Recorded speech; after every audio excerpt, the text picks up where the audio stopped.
Lenovo L14 এর একটা laptop আসে নো পাওয়ারের কেসে। এটা এই টাইপ সি মিটার লাগিয়ে দেখলাম যে টাইপ সি মিটারে এটার কোনো রেসপন্সই করছিল না। আমি মাদারবোর্ডটা বডি থেকে আলাদা করার পর আমি ফিজিক্যালি ভালো মতো সব কিছু চেক করি।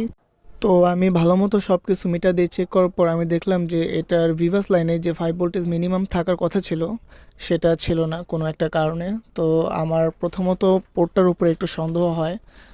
তাই আমি যেটা করি, পোর্টটা হট গান দিয়ে একটু রিফ্লো করে নিই দেখার জন্য যে এটা রিফ্লো করলে কাজ হয় কিনা। তো রিফ্লো করার পর আমি মিটার লাগিয়ে দিলে দেখলাম যে মিটারটা অন হয়ে যায়।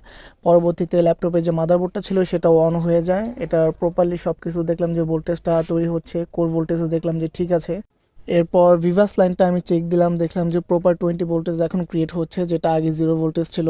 এরপর আমি ল্যাপটপটা পুনরায় ফিটিং করে ফেলি। ফিটিং করার পর আমি দেখলাম যে এটা চার্জিং লোড অ্যান্ড এভরিথিং সব কিছু প্রপার ছিল। আর পাওয়ার দিলে দেখলাম যে এটা ডিসপ্লে চলে আসে।